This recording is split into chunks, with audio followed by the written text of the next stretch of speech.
และวัฒนธรรมระบบ FM 104.5 เมกะเฮิรตซ์ รายการต่อไปเป็นรายการคดีโลกคดีธรรมเป็นศาสนาสำหรับชาติเราศาสนาในสมัยนี้เป็นของที่แยกจากชาติไม่ได้เป็นความจำเป็นที่เราทั้งหลายผู้เป็นไทย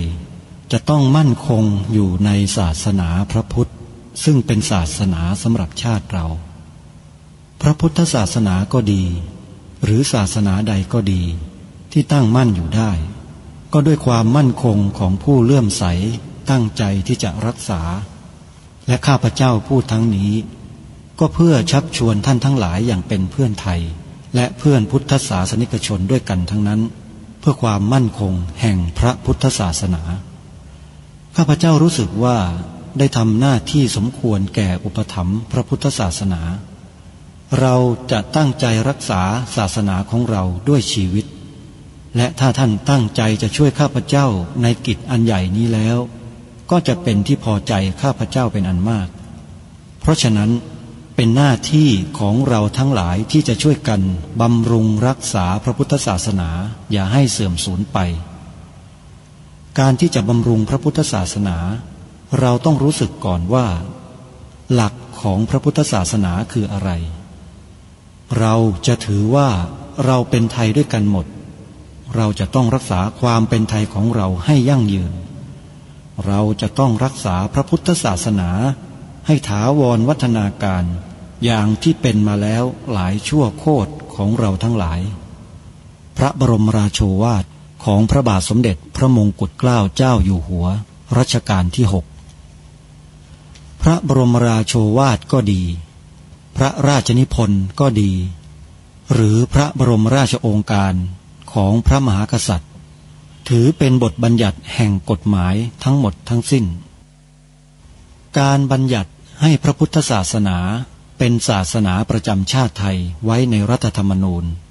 จึงเป็นสิ่งที่ถูกต้องทั้งกฎหมายและทางโบราณราชประเพณี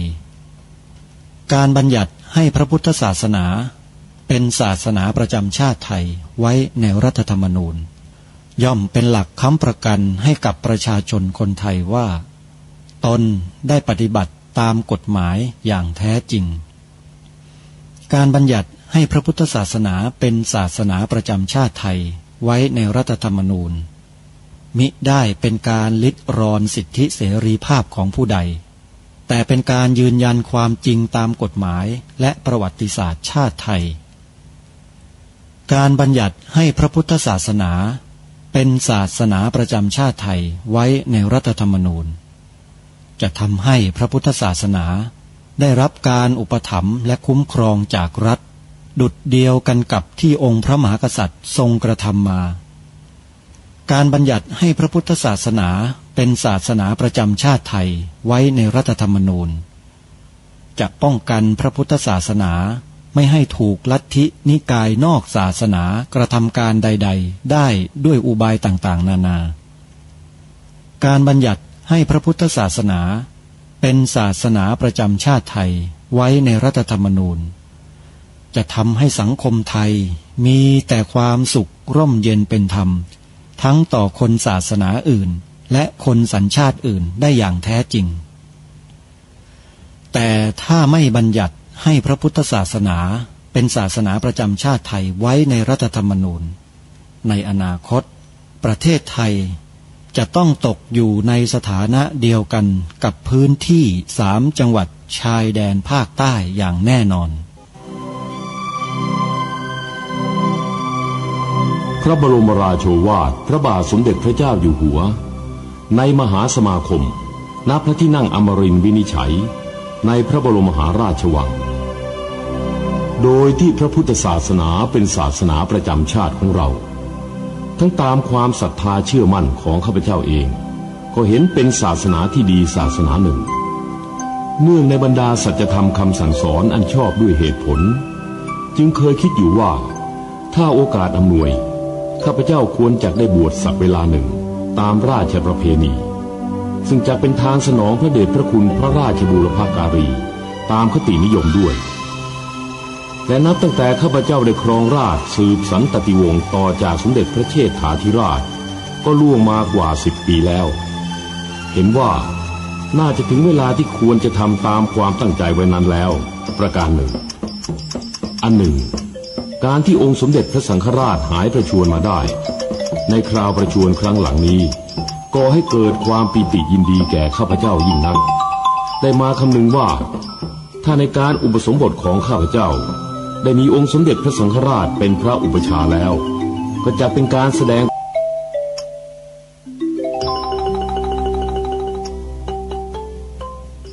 ทุกวันจันทร์ถึงวันศุกร์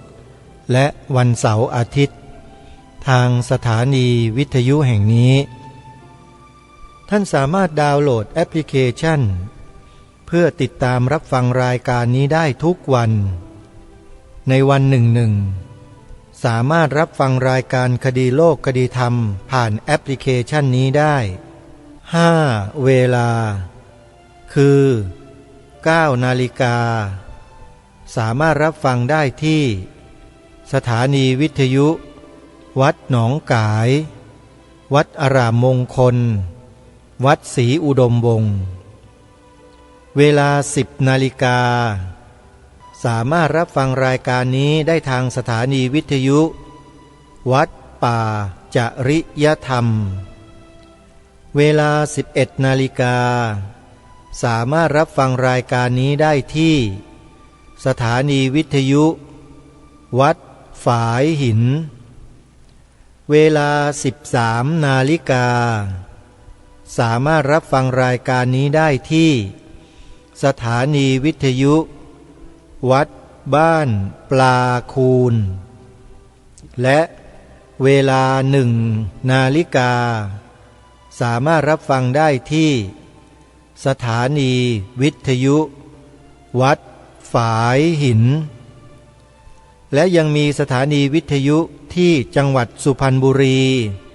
ที่ยังไม่ได้เข้ามาในระบบของแอปพลิเคชันนี้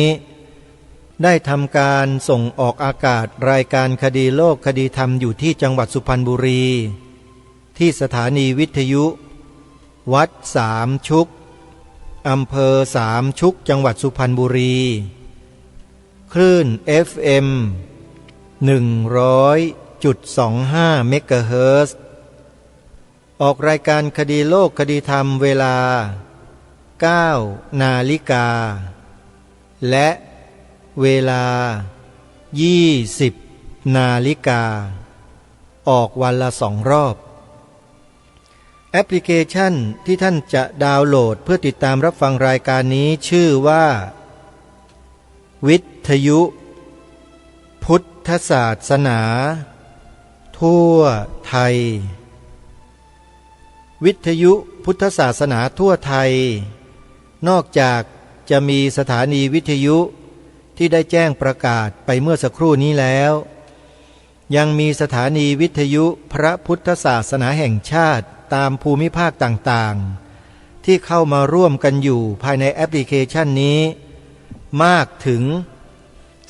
45 สถานีท่านผู้ฟังที่ดาวน์โหลดแอปพลิเคชันนี้สามารถเลือกรับฟังสถานีวิทยุใดก็ได้นี่คือนวัตกรรมใหม่แห่งการฟังธรรมผ่านสื่อออนไลน์ท่านผู้ฟังแต่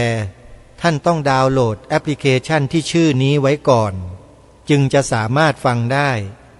ฟังผ่านแอปพลิเคชันที่ชื่อว่าวิทยุพุทธศาสนาทั่วไทยในช่วงต้นรายการของทุกวันต่อไปนี้ทางรายการจะมาเน้นย้ำในตอนต้นรายการก่อนที่จะเข้าสู่เนื้อหาสาระก็คือจะพาให้พวกเราคนไทยนั้นทำหน้าที่กัน3 ข้อ 1. ให้กล่าวประโยคนี้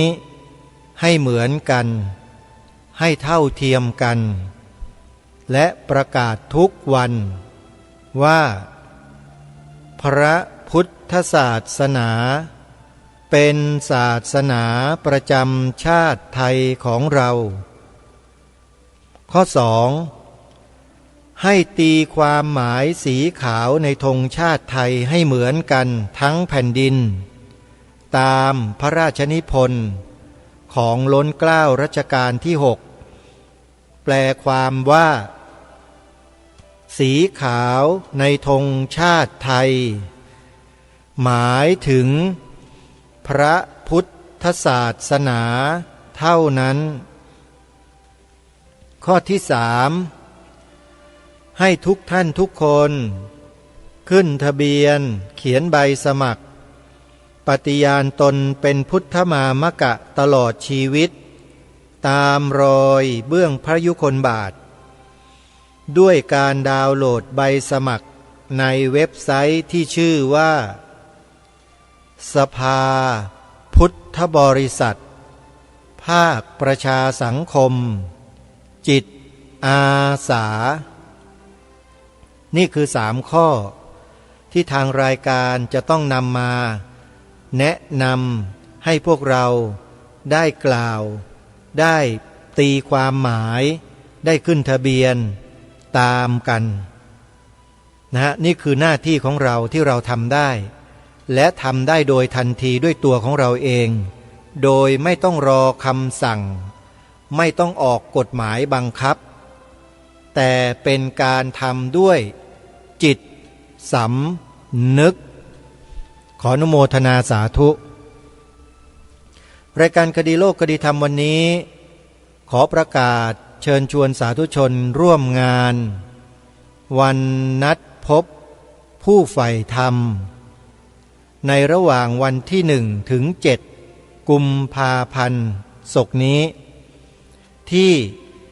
วัดไตรสิกขาทลามลตารามบ้านฝางตำบลแพทย์อำเภอคำตากล้าจังหวัดสกลนครของท่านพระอาจารย์สมภพโชติปัญโยเดินทางไปร่วมงานกันตั้งแต่เนิ่นๆเพื่อไปเตรียมสถานที่และก็ขอให้ผู้ปฏิบัติธรรมทุกท่านทุกคนนำกรดนำเต็นท์ของตนเองไปด้วยเพื่อไปกางนอนในช่วงค่ำคืนเพราะที่ศาลาปฏิบัติธรรมนั้นนอนไม่พอญาติโยมที่มาร่วมปฏิบัติธรรมในงานวันนัดพบผู้ใฝ่ธรรมที่วัดไตรสิกขาทลามลตารามในแต่ละปีนั้น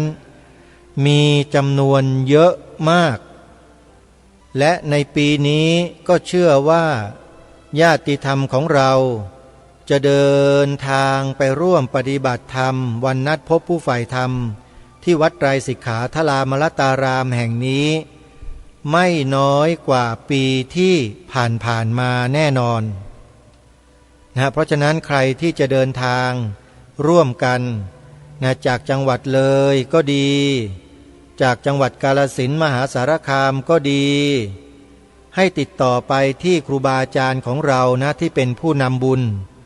ที่จังหวัดเลยที่วังสะพุงก็คือพระครูดมวรานุวัตร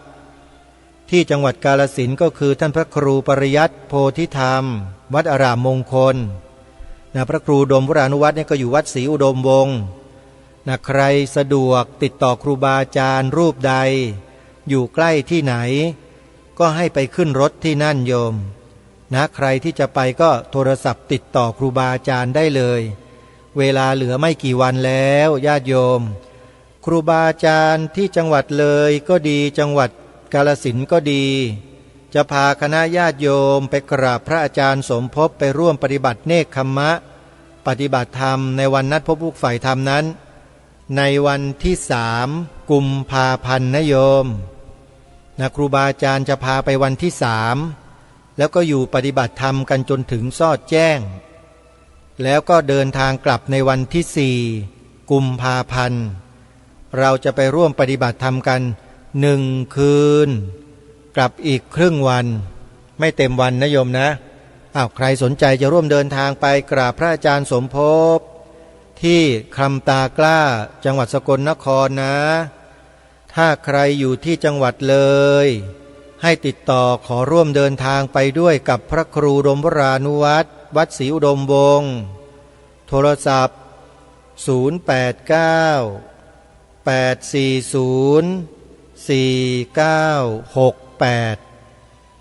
ถ้าใครอยู่จังหวัดกาฬสินธุ์จังหวัดมหาสารคามจะเดินทางร่วมไปกับท่านพระอาจารย์พระครูวัดอารามมงคลก็ให้ติดต่อไปที่พระครูปริยัติโพธิธรรมวัดอารามมงคลที่หมายเลขโทรศัพท์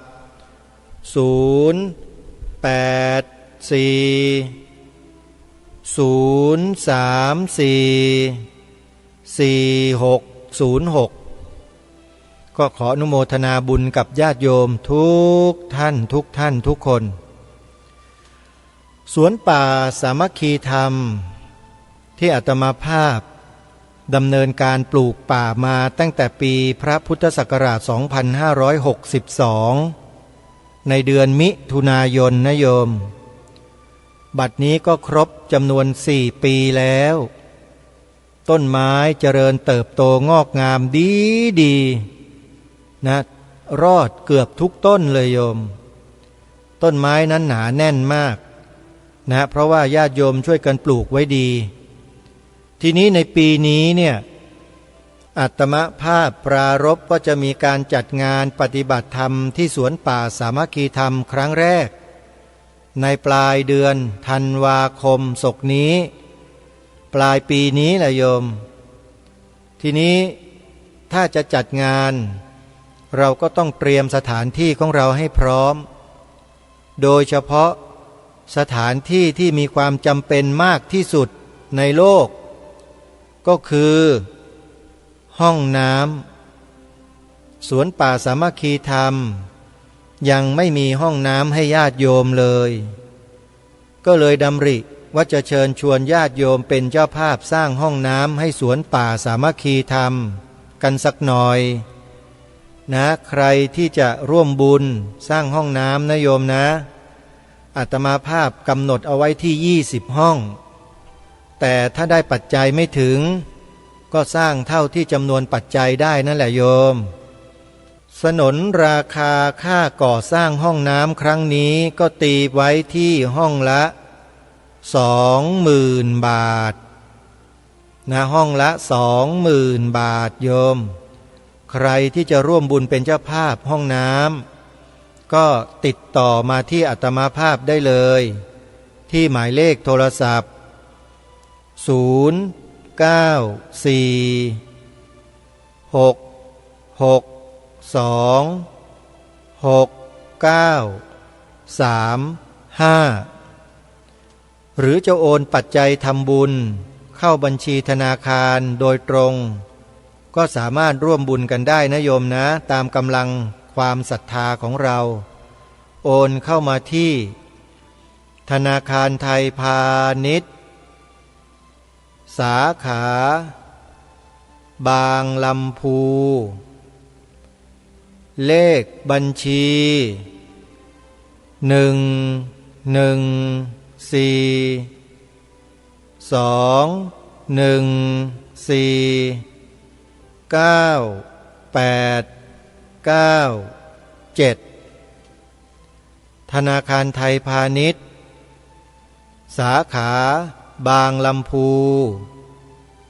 เลขบัญชี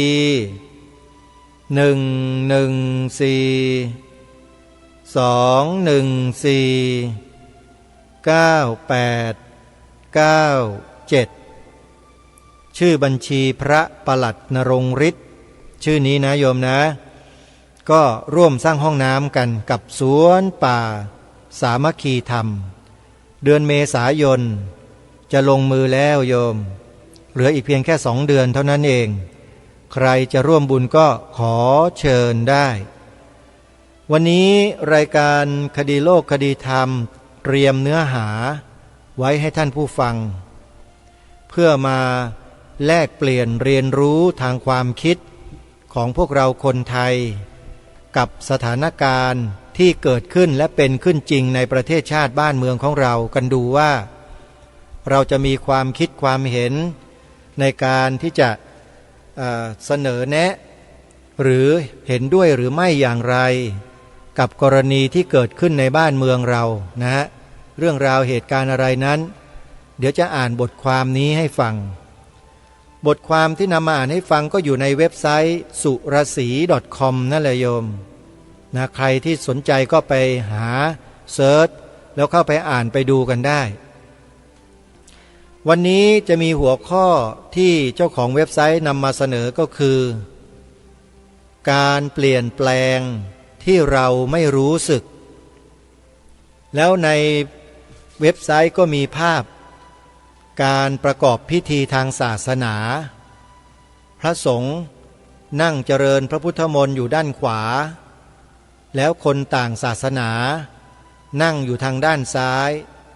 อาจสงฆ์เท่ากันเสมอกัน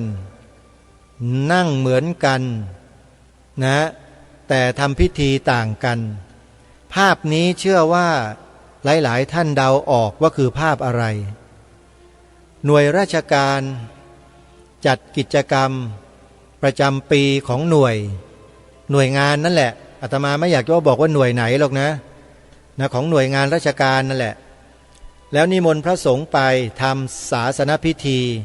เหมือนอย่างที่เคยเป็นมาตามจารีตประเพณี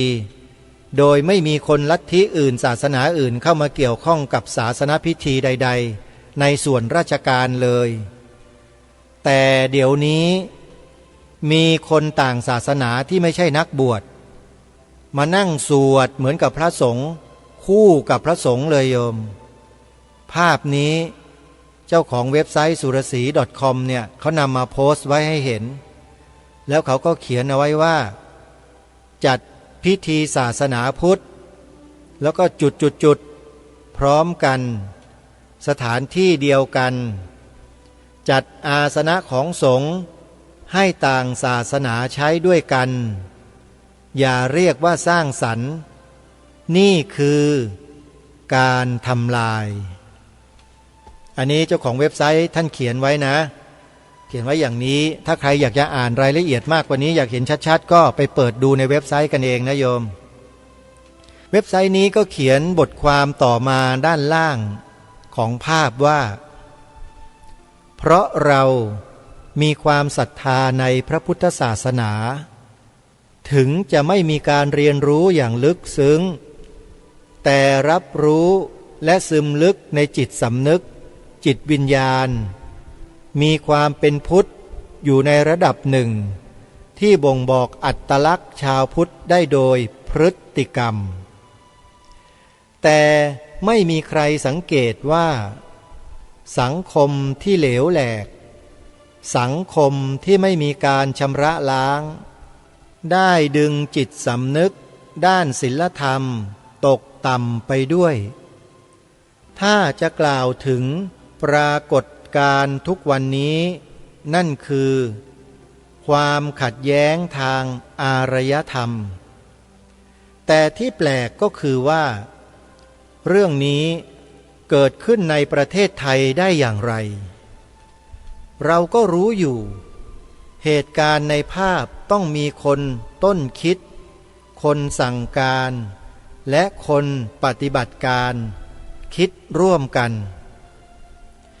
เนื่องจากเราไม่ได้เรียนพระพุทธศาสนากันอย่างจริงจังแต่สนใจการเมืองระบอบประชาธิปไตยไหลตามกระแสเนื่องจากกระแสการเมืองที่เชี่ยวจัดแรงของกระแสทำให้พระพุทธศาสนากระแสตกเป็นเพียงพุทธในทะเบียนบ้านเท่านั้นที่ผ่านมาก็ไม่เคยมีพรรคใดสนใจเพราะกิเลสอยากจะได้ดีทางลัดหลังเหตุการณ์ปล้นปืน4 มกราคม 47 ใหม่ๆกระแสสมานฉันท์แรงมากใครๆก็อยากร่วมขบวนกันมากมายต่างก็ประกาศว่าตนเองมีเพื่อนเป็นมุตมากมายฝ่ายมุตก็บอกว่าจะช่วยแก้ไขปัญหาบ้างก็บอกว่าถ้าหากไม่มีมุตร่วมแก้ไขด้วยจะแก้ไขปัญหาไม่สำเร็จปรากฏว่าบัดนี้คนไทยพุทธที่มีเพื่อนเป็นมุตคนนั้น ได้สมัครสอสอเข้าร่วมพรรคการเมืองของนายวอไปเรียบร้อยแล้วสาธุชนผู้ฟังทุกท่านบทความที่อาตมาภาพอ่านไม่เต็มถ้อยไม่เต็มคำบางคำนั้นเนี่ยเพราะในนี้ได้เขียนชื่อใส่เอาไว้จึงไม่สามารถจะอ่านชื่อนั้นได้ส่วนใครต้องการจะรู้จะทราบก็เข้ามาดูในเว็บไซต์เองนะโยมในนี้จะเขียนไว้ชัดเจนมากแล้วก็เป็นตรรกะให้พวกเราชาวบ้านที่ไม่เคยศึกษาพระพุทธศาสนาอย่างลึกซึ้งเนี่ยดูแล้วอ่านแล้วเข้าใจทันทีน่าสนใจนะเว็บนี้โดยเฉพาะคนไทยเราในยุคปัจจุบันเนี่ยที่ยังไม่รู้เท่าทันไฟสุมขอนอย่างที่ได้กล่าวไว้เมื่อวานนี้เนี่ยก็จะได้รู้ได้เห็นกันชัดๆยิ่งขึ้นก็ขอฝากช่วยกันเผยแพร่ช่วยกันตามให้พี่น้องคนไทยเราเข้ามาดูกันเยอะๆนะโยมนะและผู้เขียนเว็บไซต์นี้ก็ยังให้เหตุผลอีก4 ข้อดังนี้ว่าเพราะนิสัยเก่งเดียวจะทำอะไรก็ต้องเด่นกว่าใครเดินล้ำหน้าไม่คอยใครไม่ปรึกษาใครอยากจะเป็นยอดนักปกครองจึงให้ความเมตตาจนกระทั่งเกินระวังไม่พยายามเข้าใจแต่ทุรังเข้าให้ถึงทำให้เกิดปัญหาทางสังคมตามมาอีกมากอยากจะเป็นฮีโร่เหมือนคนมีปมด้อยอยากสร้างปมเด่นจึงคิดอะไรแผลงๆข้าพเจ้าเพียงผู้เดียวที่สามารถปกครองให้อิฐมีความเสมอภาคเท่าเทียมพุทธได้ภาพเท่าเทียมนี้จึงได้เกิดขึ้นก็คือภาพที่มีพระสงฆ์นั่งอยู่บนอาสงเจริญพระพุทธมนต์เคียงคู่กับคนศาสนาบางศาสนาที่ข้าราชการเชิญมานั่งอยู่เสมอกับพระนี่ก็เป็นบทความอีกช่วงหนึ่งที่เจ้าของเว็บไซต์นำมาเขียนให้เห็นภาพความต่อไปเขาบอกว่าภาพนี้คนต่างศาสนานั่งเทียมพระสงฆ์เกิดขึ้นด้วยเหตุที่ว่าเรามาฟังดูที่ว่าเขาวิเคราะห์ยังไงนะ 1. ชาวไทยพุทธไม่รู้คุณค่าของพระพุทธศาสนาทั้งที่ชาวโลกกระหายที่ได้เรียนรู้และปฏิบัติธรรมตามแนวทางพระพุทธศาสนาได้เปลี่ยนศาสนามารับพระพุทธศาสนากันมากมาย 2. ประชาธิปไตยเป็นเรื่องที่ขาดหายไปจากตลาดและนักการเมืองได้สร้างกระแสขึ้นเพื่อตนเองเป็นความคิดแผลงที่เอาประชาธิปไตยมาเปรียบเทียบกับความศรัทธาในความเป็นจริงแล้วประชาธิปไตยเป็นระบอบสร้างความแตกแยกมากกว่าความสามัคคีแต่ความศรัทธาในพระพุทธศาสนาสร้างความเป็นหนึ่งในสังคมสังเกตได้ว่าต่างนิกายแต่ร่วมสังฆกรรมกันได้อุบาสกอุบาสิกาก็ไม่ได้แยกตามนิกายด้วย ข้อ 3. ความศรัทธาในพระพุทธศาสนามีในจิตวิญญาณทุกคนแต่ที่ขาดไปคือความรับผิดชอบและไม่รู้จักหน้าที่ของอุบาสกอุบาสิกาเคยมีพระสงฆ์เล่าให้ฟังว่าครั้งหนึ่งเดินทางด้วยรถ2 แถวมีผู้โดยสารทั้งไทยพุทธและมุสลิมร่วมเดินทางด้วยเป็นเรื่องที่รับรู้ได้ว่าสังคมเก่ากำลังจะเปลี่ยนไม่น่าเชื่อว่าคำพูดที่เรียกพระสงฆ์ว่าไอ้โล้นไอ้ขอทานออกมาจากปากเด็กเหล่านั้นที่ประกาศว่าเป็นผู้รักสันติคำนี้เกิดขึ้นได้อย่างไรและชาวพุทธผู้ร่วมเดินทางนั่งฟังเฉยกันอยู่ได้อย่างไร 3.1 เชื่อว่าเด็กเหล่านั้นเคยเรียนในโรงเรียนสังกัดกระทรวงศึกษาธิการกันทุกคนแสดงว่ากระทรวงศึกษาธิการมิได้สอนให้ทั้งไทยพุทธและมุสลิมอื่นได้เรียนกันในโรงเรียนได้เรียนรู้ศาสนาพื้นฐานทุกๆศาสนาและเชื่อว่าชาวพุทธที่ร่วมเดินทางไม่รู้จักพุทธกิจ5ประการของพระพุทธองค์ในเมื่อไทยพุทธก็ไม่รู้ไทยมุสลิมก็ไม่รู้ชาวพุทธก็ไม่สามารถอธิบายให้เพื่อนต่างศาสนาเข้าใจได้พลังแห่งความสามัคคีเกิดจากความเข้าใจและการอยู่ร่วมกันที่ดีคือชาวพุทธแสดงความรู้มีความเห็นชี้แจงด้วยคำสุภาพให้เพื่อนต่างศาสนาเข้าใจถ้าทำไม่ได้ความเกรงใจจากเพื่อนต่างศาสนาก็ไม่มี 3.2 เรื่องนี้เป็นความผิดพลาดของกระทรวงศึกษาธิการที่ไม่สนใจในหน้าที่ของตนเองแต่อยากร่วมขบวนความมั่นคงเสนอโครงการสอนภาษามะลายูทั่วประเทศและขยายออกไปตามตะเข็บชายแดนทั่วประเทศเรื่องนี้เป็นความมั่นคงที่เกี่ยวข้องกับต่างประเทศทำไมต้องไปสอนภาษามะลายูที่ชายแดนเขมรลาวพม่าด้วยเล่านี่ก็เป็นบทความของเจ้าของเว็บไซต์ที่ได้โพสต์ในเชิงคำถามเอาไว้เกี่ยวกับกรณีดังกล่าวนะใครที่สนใจจะเข้ามาอ่านก็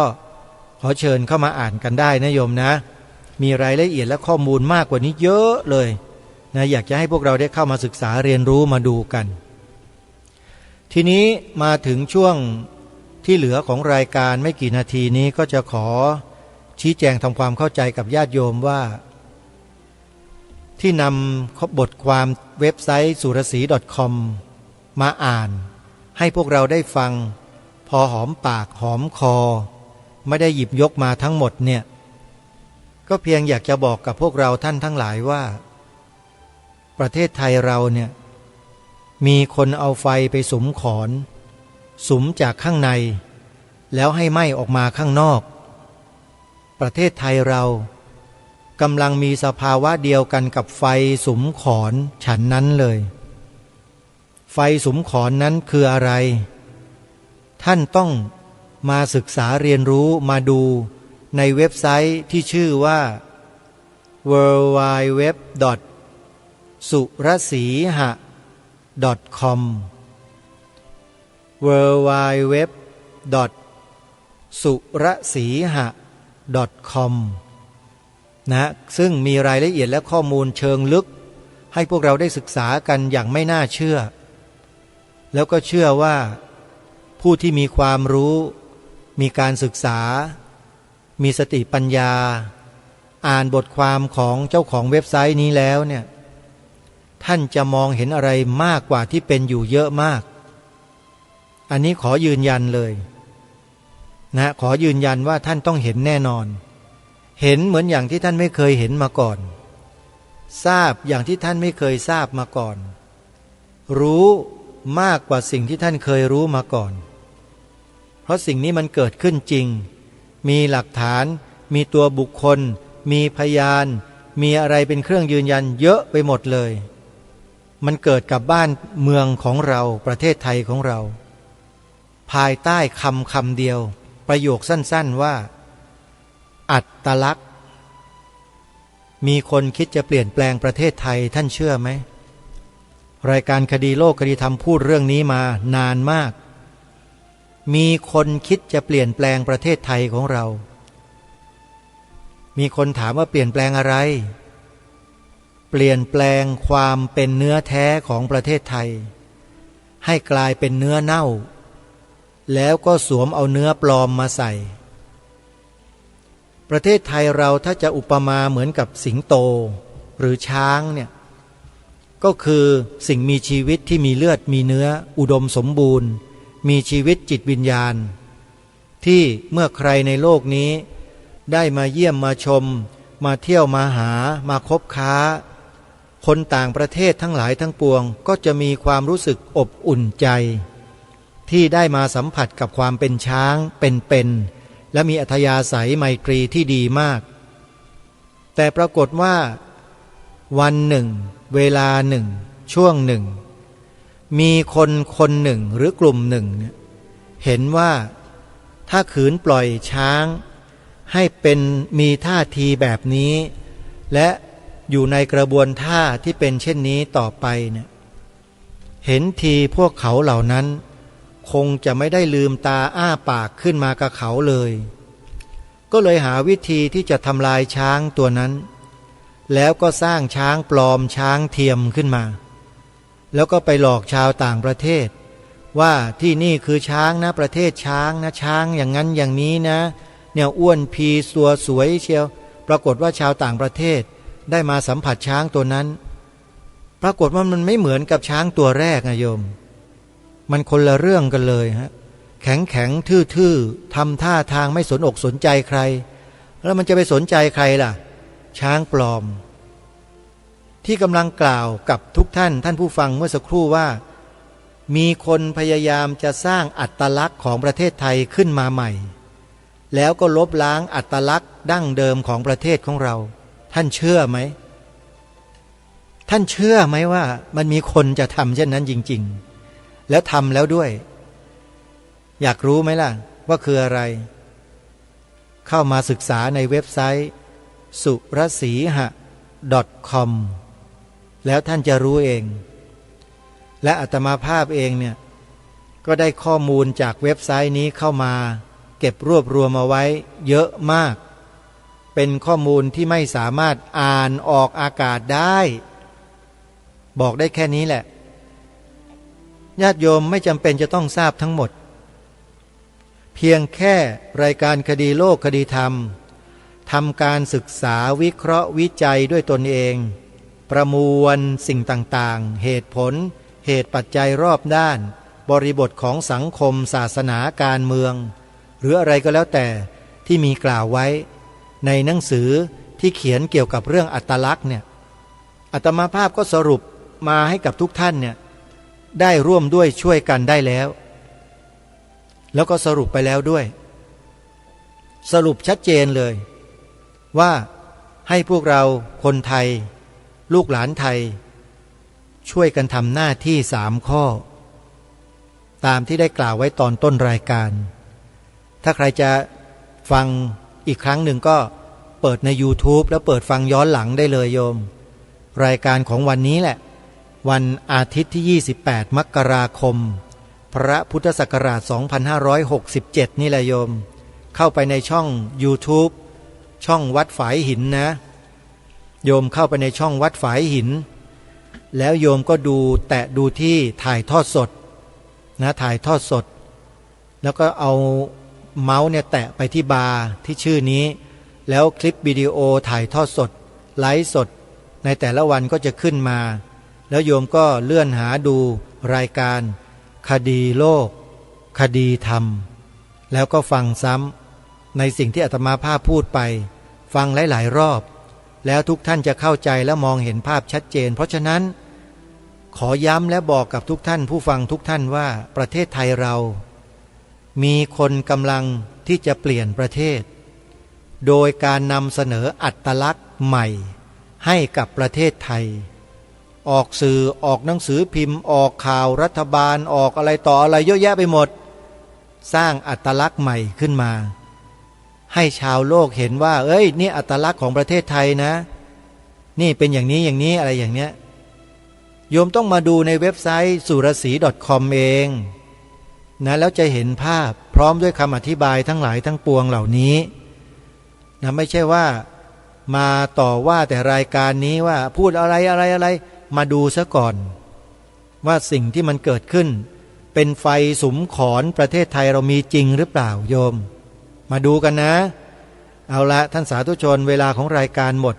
ไว้พบกับรายการได้ใหม่ในวันต่อไปขอความสุขความสวัสดีในธรรมแห่งองค์สมเด็จพระบรมศาสดาสัมมาสัมพุทธเจ้า จงปรากฏเกิดมีขึ้นในจิตใจของท่านผู้ฟังทุกท่านทุกคนเทินขอเจริญพรกล้าคิดก็ต้องกล้าทำอย่ากลัวถ้าทำความดีเป็นศึกษาปัญหาให้ทันท่วงทีเมืองไทยจะพัฒนา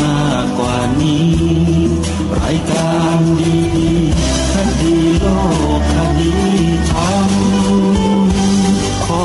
รำพันบรรยายความคิดเครื่องหมายแห่งสีทั้งสามงามถนัดขาวคือบริสุทธิ์สีสวัสดิ์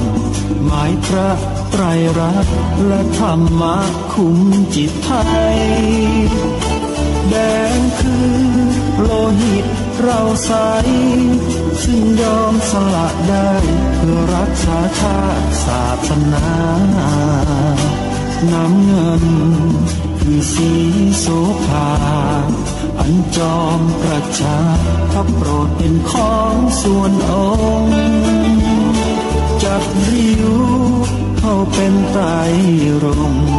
จึงเป็นสีธงที่รักแห่งเราชาวไทยทหารอวตารนำไป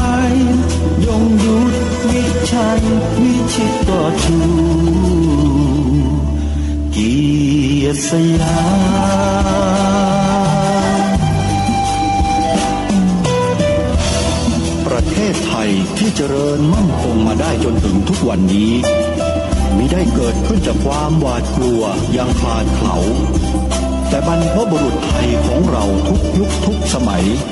ล้วนแต่มีความกล้าหาญและชาญฉลาดปกป้องเอกราชสร้างชาติให้เกิดความมั่นคงโดยมีธงแห่งพระไตรรัตน์เป็นเครื่องนำชัยจึงเป็นที่มาที่ไปของรายการคดีโลกคดีธรรมกล้าคิดก็ต้องกล้าท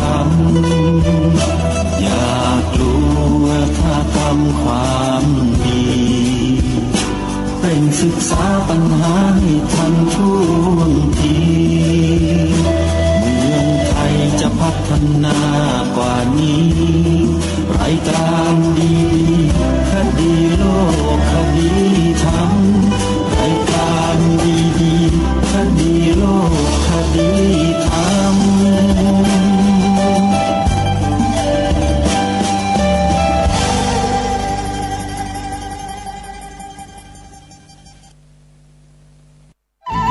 ที่จบไปแล้วนั้นเป็นรายการคดีโลกคดีธรรมดำเนินรายการโดยพระครูปลัดณรงค์ฤทธิ์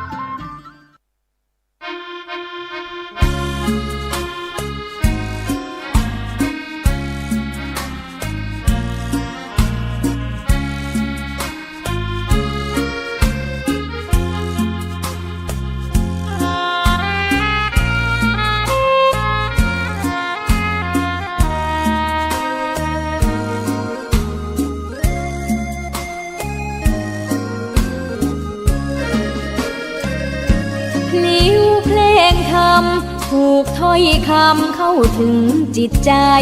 ฟังรายการวิทยุเสียงใสส่งถึงใจไปสู่ปลายนาสารธรรมน้อมนำมองพระศาสดาบอกผู้คนทั่วลาหันมาเข้าวัดฟังธรรมคลื่นเสียงนี้เป็นคลื่นธรรมะจากใจส่งถึงบ้านไกลบ้านไกล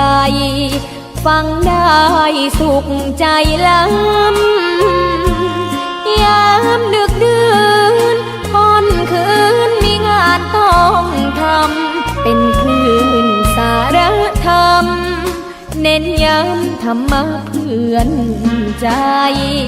เสียงคลื่นธรรมบอกหลักธรรมให้คลายความเหงาฟังเสียงธรรมะเบา บอกเล่าถึงคนบ้า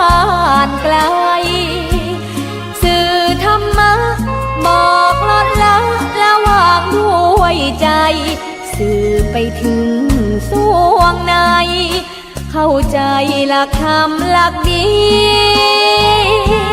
พลิ้วเพลงธรรมถูกสัมพันธ์จิตใจร่าเริงฟังสาระธรรมะบันเทิงรื่นเริงในชีวิ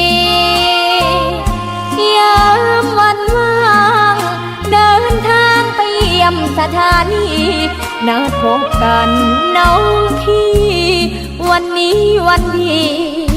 วันเสาร์สวดมนต์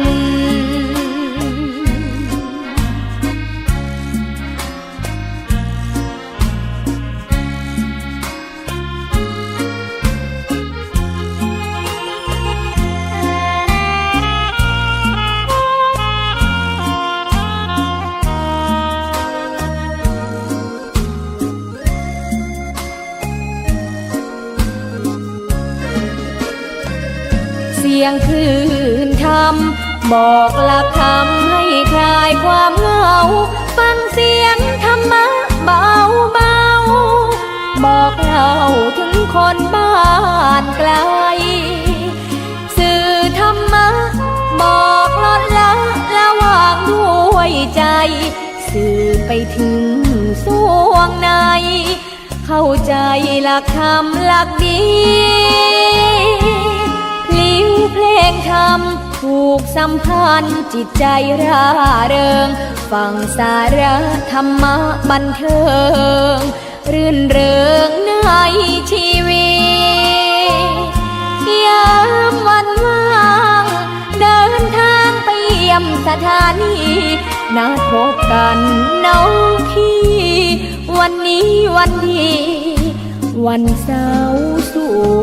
วดมนต์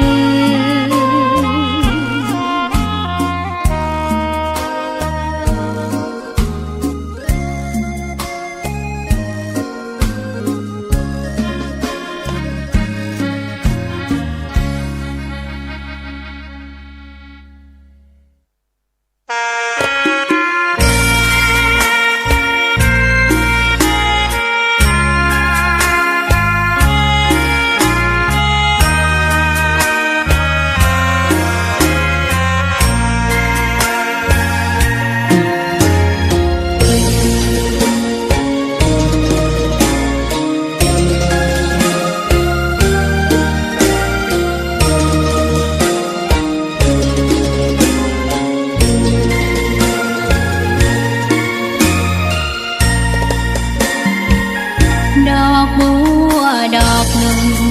พึงใจไว้เพื่อบูชาแด่องค์พระศาสดาสัมมาสัมพุทธเจ้ามีความงามเงียบไม่เปรียบเทียบเขาเทียบเราใครมองไม่งามช่างเขาแต่เจ้าก็คือดอกบัวด้วยความสัตย์ซื่อยึดถือความดีเป็นหลักใครรักไม่รักก็ไม่จมปลักมองมัวเมื่อโผล่พ้นน้ำก็เห็นความงามในตัวไม่ยึดติดในตมชั่วขอเป็นดอกบัวดอกดีใครไม่มองว่าบัวงามเด่นแต่บัวก็เป็นดอกบัวทุกวันอย่างนี้ไม่อยากเด่นดังแต่มุ่งหวังในทางเด่นดีเกิดมาเพื่อสร้างบารมีถวายชี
ใจบุญ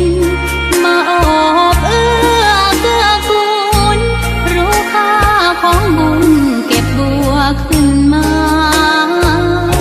เพื่อสร้างความดีและเสริมบารมีดังว่าใช้ดอกบัวนี้บูชาพระสัมมาสัมพุทธ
สีขาวพาเราแช่มชื่นเป็นผู้รู้ผู้ตื่นเบิกบานทั้งกายและใจเคยแผ่คำสอนองค์ชินวรขจรกว้างไกลข่าวสารงานบุญที่ใดคือออนไลน์ไปถึงญาติโยมพระธาตุเจดีย์สีทองเมืองเปล่งประกายแล้วบนยอดดอยนางแก้วมีโอกาสแวะเวียนไหว้ชมจำลองจากดอยสุเทพดอยทุ่งผู้ธาตุบรมพลังแรงใจญาติโยมร่วมสร้างสมทานบารมีสีขาวคลื่นทางนำพาความสุขพระเนรชี้ทางคลายทุกข์เกิดปิติสุขให้ทุกทินที